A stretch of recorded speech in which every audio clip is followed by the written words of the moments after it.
Hello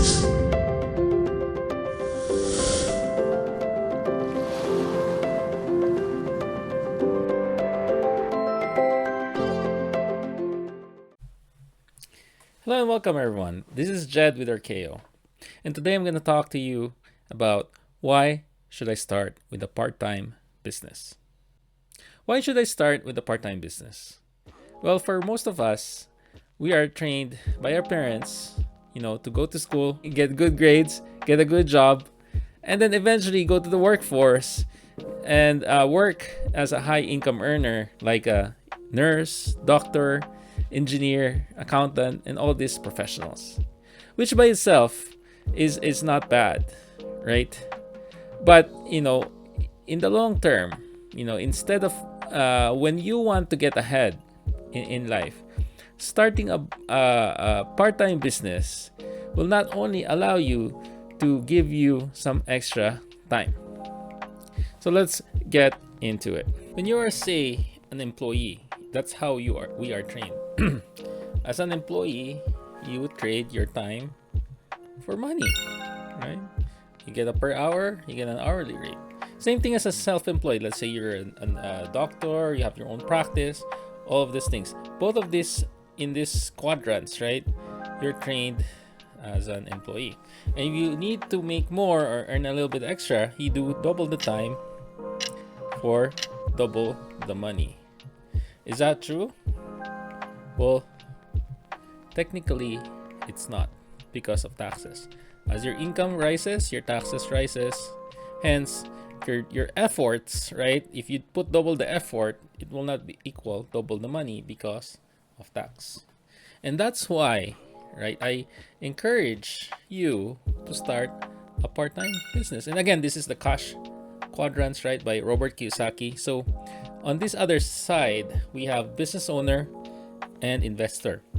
And I'll talk about the investor later. But for now, I'm trying to show you why you should start a part-time business.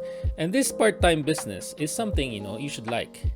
You should have a passion for, right?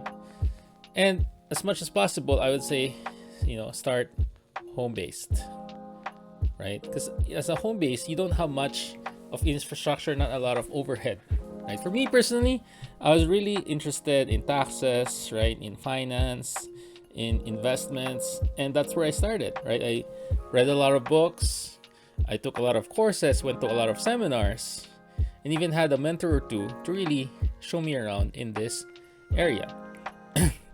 And that's how I got started in my own business. But for you yourself, it could be anything. It could be baking, right? It could be martial arts. It could be, buying and selling. It could be other things, right? But at the very least, I would say instead of having a second job, a third job, or other things, let's say start a part-time business. Because aside from that, you're gonna get a lot of tax write-offs, right? Write-offs.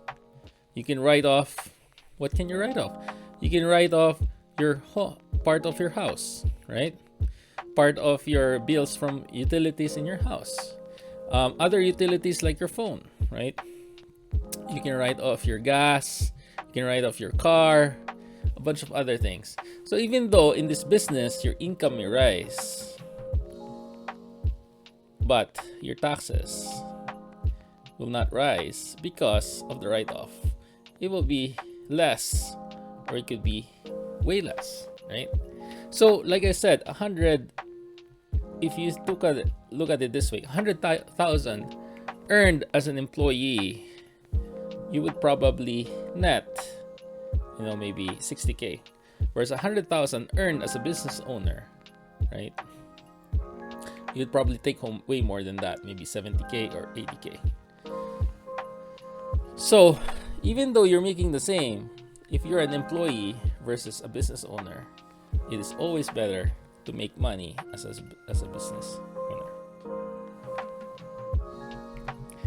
Again, this is Jed with RKO, and I hope you learned something new today.